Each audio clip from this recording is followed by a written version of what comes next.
Bonsoir, merci de nous retrouver sur Télé Sud, jeudi 5 avril, les titres de cette édition. Au Mali, la junte militaire est totalement isolée et soumise depuis lundi à un embargo diplomatique, économique et financier total décidé lors d'un sommet à la CEDEAO, à Dakar, de la CEDEAO à Dakar. Quelles sont les conséquences de cet embargo et quelle issue pour le Mali? Nous aborderons ces problématiques dans cette édition. Le Sénégal a fêté le 52e anniversaire de son indépendance hier à la place de l'indépendance sous le thème Force de défense et de sécurité et coopération internationale. Cette cérémonie marquée par une prise d'armes a été présidée par le chef de l'État Macky Sall. Et à la fin du défilé, le président de la République a rassuré qu'il prêtera une attention toute particulière aux conditions des soldats, à la formation et puis à l'équipement des forces armées nationales. En Afrique, les populations ont recours depuis des lustres à la médecine traditionnelle pour traiter des maladies. La publicité sur la pharmacopée et la médecine traditionnelle est désormais interdite dans la presse béninoise. Et pourtant, au Bénin, 80 à 85% des Béninois ont recours à la médecine traditionnelle. Et bien, pour redorer le blason de la pharmacopée, une foire départementale a été organisée à Cotonou pour expliquer aux futurs clients les bienfaits de cette médecine traditionnelle. Et je vous le disais en titre, le coup près est tombé ce lundi, il vient de la CEDEAO. Le Mali est totalement sous embargo à la suite du putsch du 22 mars dernier par le CNRDRE. Les États membres veulent un retour de l'ordre constitutionnel et des institutions de la République. Les journaux de la place font ses choux gras de l'application de cet embargo. Mais que signifie réellement cet embargo? Quelle lecture le Malien fait-il des sanctions de la CEDEAO? Quelles sont les conséquences? Nianian Aliou Traoré nous livre quelques explications. Chers compatriotes, il est temps de voir les choses, les réalités en face et de nous assumer. À cet effet, nous invitons l'ensemble de la classe politique et de tous les acteurs de la société civile à se faire représenter, sans exception aucune, à une convention nationale qui débutera en principe le jeudi 5 avril 2012. Le capitaine Amadou Aya Sanogo, président du CNRDRE, appelait ainsi les leaders politiques, la société civile, les syndicats, bref, toutes les forces vives de la nation à s'asseoir à la même table pour parler du devenir du Mali. Par exemple, pour le mouvement populaire du 22 mars, MP22, la Convention nationale était la bienvenue. Je suis entièrement pour la Convention nationale parce qu'elle va permettre de nous mettre ensemble pour nous parler sur les graves crises que notre pays connaît. La position du FDR, tout autre. Ce regroupement de 38 partis politiques et de nombreuses associations, notamment l'Union nationale des travailleurs du Mali, dit non à la Convention nationale. Pourquoi vous ne voulez pas participer à la Convention, Monsieur le Président? Nous avions demandé le retour à une vie constitutionnelle normale. Toute convention est contraire à cet ordre constitutionnel conforme à la Constitution de 1992. Mais c'est une table de négociation, non, demain, la Convention nationale. En fait, ils veulent... Une Constitution ne se négocie pas, elle s'applique. Reporté à une date ultérieure. Pour faute de consensus, le Mali reste toujours dans cette impasse sans précédent. Et justement, à propos de cet embargo appliqué au Mali, notre journaliste Nianian Aliou Traoré est allé prendre le pouls de la rue et nous donner ainsi quelques avis de la population. Comme une épée de Damoclès brandie sur la tête de notre pays, la menace d'embargo est devenue effective ce lundi à Dakar. Le Mali est donc sous embargo total. Le sujet est sur toutes les lèvres, dans les grains de la capitale, dans les marchés, dans les facultés, comme dans les milieux intellectuels. Et chacun y va de sa compréhension. Moi, je le sens comme un diktat. Cet embargo-ci, c'est un diktat de la part de la CEDEAO. Vraiment, c'est mal vu de ma part. La classe politique et les syndicats condamnent fermement cette décision de la CEDEAO. Si on pouvait l'éviter, il fallait l'éviter. Nous sommes un pays continental. Nous sommes un pays qui dépend pour une grande partie de ses importations. Nulle part des sanctions économiques ou financières n'ont pu faire baisser ou ou changer l'opinion, sinon les décisions des autorités en place. Voilà donc le Mali isolé. L'embargo est d'abord diplomatique, il est financier, puis enfin commercial. Mais pour l'instant, le quotidien du Malien n'est pas encore entamé. Au marché comme dans les restaurants, c'est le train-train habituel. Mais les populations craignent une éventuelle spéculation. Toutefois, à en croire nos différents interlocuteurs, l'heure n'est pas à la panique. Je dis au peuple malien de se rappeler. Nous avons traversé des moments plus difficiles. Je pense que toutes les parties prenantes, nous devons tous mesurer nos responsabilités. Il faut que chacun puisse, je dirais, aller vers les autres. Nous devrons nous mobiliser les uns et les autres. Ce n'est pas une question de partis politiques, ce n'est pas une question de junte, mais c'est une question du Mali, le Mali d'abord. À présent, le Sénégal qui a fêté hier la 52e édition de la célébration de son indépendance, une première sous le régime du tout nouveau président Macky Sall qui a nommé mardi son Premier ministre Abdoulaziz Mbaye. Des précisions Ngagne Diouf. 2 jours après sa prestation de serment, le nouveau chef de l'État du Sénégal, Macky Sall, a présidé la 52e célébration de l'accession du pays à la souveraineté internationale. Pour la 2e année consécutive, c'est une cérémonie de prise d'armes tenue à la place de l'indépendance. Ce défilé montre encore une fois que nous avons une armée très professionnelle, une armée républicaine, et c'est surtout en fait ce que je retiens.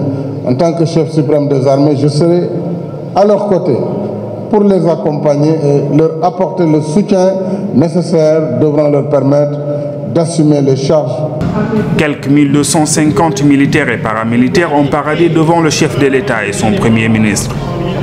Placée sous le thème Forces de défense et de sécurité et coopération internationale, l'édition de cette année particulièrement sobre a vu la présence du corps diplomatique et d'autres dignitaires.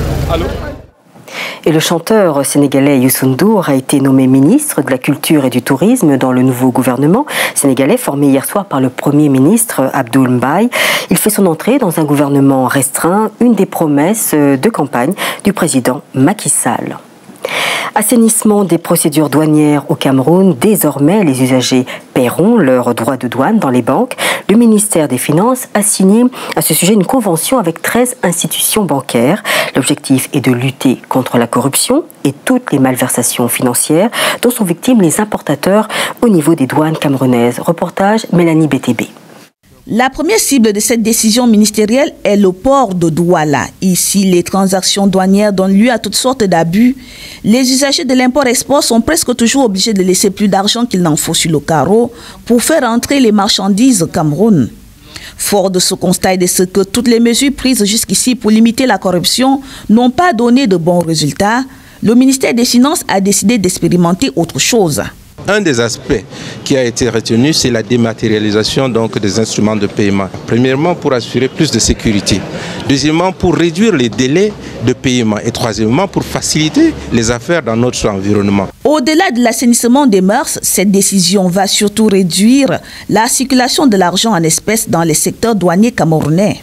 Les usagers n'ont plus besoin de prendre du cash pour aller au niveau de la douane. Nous avons donc ici un processus qui réduit les risques, qui améliore la gestion de la trésorerie de l'État et qui permet donc à l'avenir de faire en sorte que la dématérialisation, qui est un objectif majeur dans la modernisation des finances publiques, soit une réalité. Les paiements se feront de manière électronique dans les guichets aménagés à cet effet.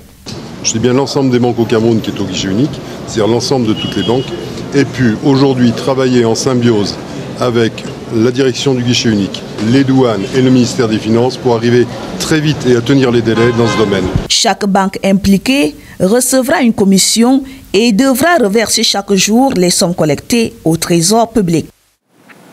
Stop au braconnage, un atelier sous-régional sur le trafic d'espèces de faune sauvage, le démantèlement des réseaux illicites transnationaux a débuté à Libreville au Gabon, organisé par le ministère des Eaux et Forêts, l'Agence nationale des parcs nationaux et puis le gouvernement américain. Cet atelier aura pour objectif, durant 3 jours, d'apporter des solutions aux problèmes croissants liés au braconnage et au trafic des espèces protégées, notamment celles en voie de disparition dans la sous-région d'Afrique centrale. Le choix du Gabon d'abriter ce séminaire n'est donc pas fortuit. Le Gabon joue un rôle moteur dans la sauvegarde de la forêt du bassin du Congo, 2e poumon vert de la planète après l'Amazonie. Et justement, je vous propose d'écouter le secrétaire exécutif de l'Agence nationale des parcs nationaux du Gabon, Lee White. Nous sommes en train de voir est-ce qu'on ne peut pas bâtir une stratégie à la fois dans la sous-région pour améliorer tout ce qui est la bonne gestion de nos ressources naturelles, donc la protection, la gestion, la valorisation. Parce qu'il faut dire que si nous-mêmes, on ne prend pas notre destin en main, on ne peut pas attendre de la communauté internationale de le faire. Également, comment on peut attaquer à ces marchés qui sont très importants et qui sont le moteur d'une grande partie de tout ce qui est braconnage dans la région. Crime peut gagner plus de l'argent avec l'ivoire qu'avec le cocaïne ou avec même le trafic des enfants. Donc on ne peut pas régler le problème tout seul. On peut faire mieux sur le côté protection, lutte anti-braconnage et tout ça ici. On peut appliquer nos lois avec beaucoup plus de rigueur. Mais s'il n'y a pas également une réaction au niveau international, on ne va pas pouvoir régler ce problème. Redorer le blason de la médecine traditionnelle, de la pharmacopée et faire obstacle aux publicités mensongères et tapageuses sur les médicaments qui guérissent toutes sortes de maladies, c'est l'objectif de cette foire départementale qui a eu lieu à Cotonou au Bénin, afin que les populations reconnaissent et comprennent les bienfaits de certains produits qu'offrent les tradis thérapeutes. Maximien Benoît. Recenser la publicité tapageuse sur les médicaments dits guéris-tout et redonner le blason de la médecine traditionnelle, de la pharmacopée et de la phytothérapie. C'est le but essentiel visé par cette première foire départementale des praticiens de l'endogénéité sanitaire à Cotonou et ses environs. Cette foire du littoral vient au lendemain de la foire nationale organisée le 30 août 2011 sur l'esplanade du stade de l'Amitié de Cotonou, où la médecine traditionnelle a pratiquement égalé celle moderne. Aujourd'hui, cette médecine est imposante, solidement implantée et reconnue par le ministère de la Santé en raison de sa proximité géographique et culturelle et enfin en raison de son offre populaire. La pharmacopée béninoise, vous convenez avec moi, fait partie des plus riches du continent africain. Des mises en garde sont alors émises contre tout vendeur d'illusions. Ayez constamment à l'esprit qu'en termes de médicaments, tout est d'abord une drogue. Qu'il soit médicaments modernes ou médicaments traditionnels. Prouvez aux visiteurs que vous êtes de véritables professionnels et non des charlatans comme d'autres croient. Jusqu'au dimanche 8 avril 2012, cette rue des décideurs sanitaires endogènes atteint un public divers et diversifié, aux demandes immenses face aux offres immensurables. Nous arrivons au terme de cette édition. Avant de nous quitter, je vous rappelle la principale information. Le Mali est sous embargo depuis ce lundi. Les Maliens craignent une tragédie en plus de la guerre. Les chefs d'état-major de la CEDEAO se sont réunis ce matin à Abidjan pour étudier l'éventuel déploiement d'une force militaire régionale de 2000 hommes, déjà en alerte afin de faire face à la crise au Mali. Merci de votre attention. Je vous donne rendez-vous demain à 21h sur Télésud pour une nouvelle édition. La suite de vos programmes continue. Place maintenant au JT Sport présenté par Ahmed Parezo. Merci de votre fidélité. Au revoir et à demain.